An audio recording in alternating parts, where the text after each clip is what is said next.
Simon, tonight, 8 months on from Manchester United lifting the Caraboa Cup at Wembley after beating Newcastle. Who do you think has made the bigger strides since that Wembley final? Manchester United or Newcastle?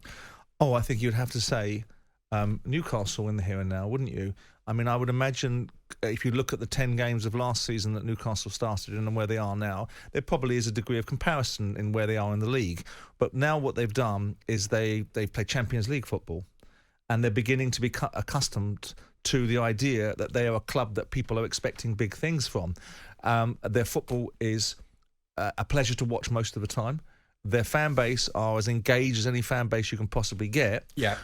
So when you factor that into two arguments that you make about Manchester United's fan base will always be engaged with wanting to be successful, but they're disengaged with the football club.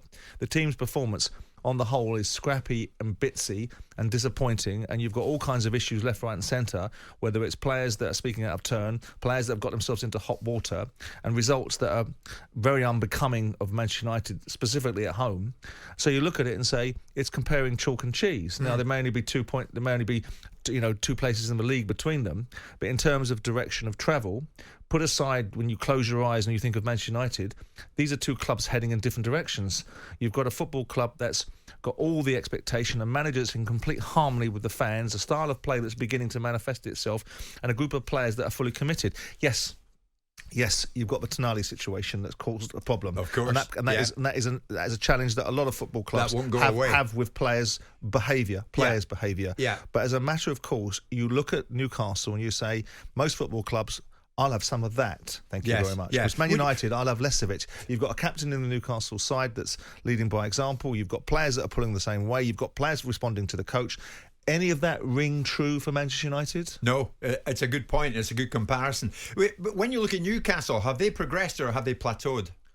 Oh, no, I think they've definitely progressed. Okay. I mean, I would maintain that if Newcastle are able to achieve, again, a position in the Champions League, that would in part, even if it were exactly the same position of fourth in the league, would be progress, because retaining that opportunity, I think, is remarkable at this stage in Newcastle's development. You know, I liken it to Manchester City, and the comparison I think is valid, that City took some time in 2008 once Mansura's money really started to find its way into the veins of Manchester City's team to get themselves into positions where they were really looking like they were going to challenge at the top. We knew it was coming because of the money. With Newcastle, bang, straight out of the gate, Eddie Howe walks through the door. Relegation becomes a thing of people's imagination. The following season, they play beautiful football, engaging football, exciting football, so they get themselves into a top four position, get to a cup final, lose it in a game that was neither here nor there.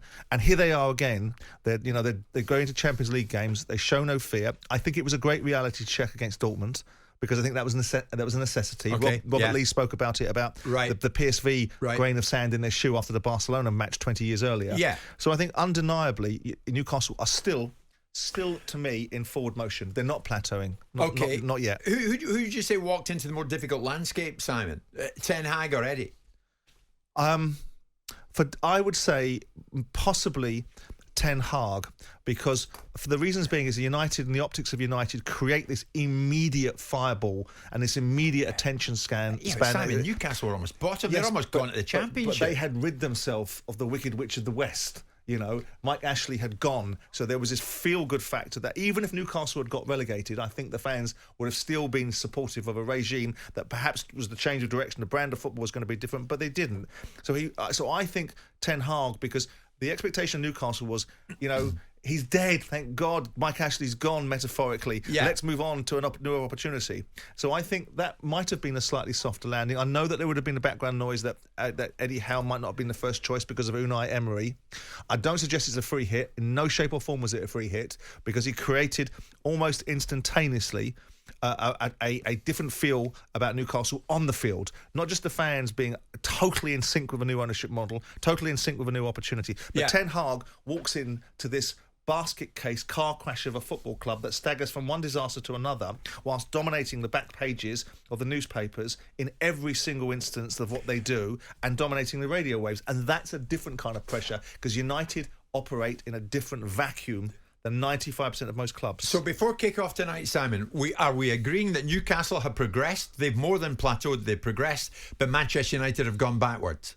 Yes, I think so. As we sit here today, And of course, we're 10 games into a Premier League season, so it's a swallow, not a summer yet. Yeah. But I do think you cannot suggest that United this season have made one iota of progress.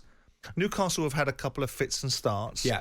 But I think given they're in the Champions League, given that there's a potential that the Champions League can be a distraction, and we often hear about teams having to play in European competitions, coming back in midweek games and having a challenge there and afterwards. Yeah. Most of what Newcastle have produced this season has been continuing in the vein of impressing people. I think most of what Man United have produced this season is continuing in the vein of unimpressing people. Would you have said that immediately after that cup final 8 months ago?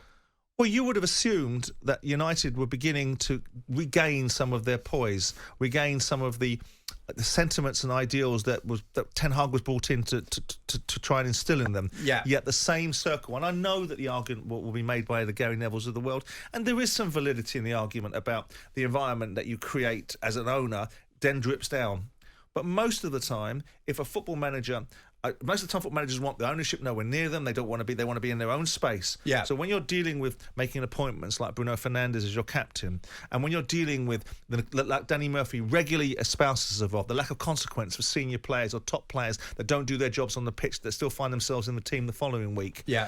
That whole dynamic of the Manchester United way that Ferguson installed over 26 years and Matt Busby had once upon a time, culminating in 1968, is not present at United. So I think Ten Hag is still floundering to find that formula. And again, I maintain the view I'm not sure he's going to.